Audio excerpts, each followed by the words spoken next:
the kind of swing of emotions that you guys felt to lose in this way? Yeah, Megan, it's certainly any day is a tough day when you show up and play hard and play a pretty good ball game. And, obviously we got a chance to win. We're in another extra inning affair. We haven't had, obviously, much luck in those situations. We haven't really played well once we've gotten to that point in the game. And other teams have certainly had some big hits and just made it happen once we get to that spot. And today was another example of that. So, yeah, it's hard because I think our guys went out there and played hard. We faced one of the best pitchers in baseball today. Probably count the guys you'd compare him to on a couple of fingers.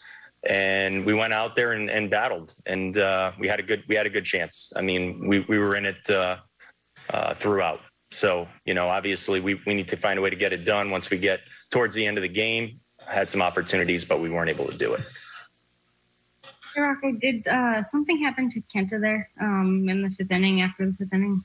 Yeah, Kenta was actually going to go back out there for the sixth inning, but his groin tightened up on him, and we had to get him out of there. So as the inning was actually just about to get ready to start, we found that out, and Kenta said something, and then I went out and talked to Adam behind the plate, and at that point, because it was an injury-related conversation, we were able to give Alcala all the time he needed because he wasn't up before that. At what point between innings was that? Were you and Wes made aware of that? We were actually, I don't know if it was after the third out, but it was it was basically the next inning was basically starting, and I think it was probably maybe just starting to bother him at that point. And Kent always wants to pitch anyway, so maybe he was contemplating whether or not to say anything. But I would let him explain that. I would say about his start, though, early on, I think he was working to find himself. I think he got stronger really as the start went on.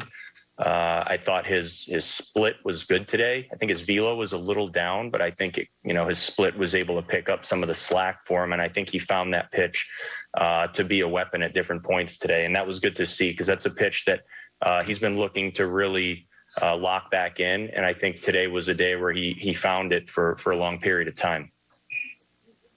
Obviously, Arise felt good enough to stay in, but what was the situation with him on the early caught stealing? Yeah, I was concerned about that. I would have bet at that moment that maybe he would not be able to continue. He's another tough guy, and he wants to always play even when he's injured. But I'll tell you, we tested him out pretty thoroughly. He might be sore. I'm not sure what we're going to get from him or how he's going to be feeling when he wakes up in the morning. We don't think the shoulder. We don't think there was anything drastic going on stability-wise or just in general with the shoulder, but obviously he felt something in his right shoulder. He was able to throw. He was able to go have some at-bats, but he looked a little uncomfortable in a few of the at-bats. I mean, we were basically down 2 players today, too. And the only move really we could have made if that was going to happen was putting Mitch back behind the plate and moving Willie to second base. That was basically our option. But Louis said he was good. He actually went out there. He hit a couple of balls good, had a couple of good swings after that. But he was certainly in some discomfort, but still playing.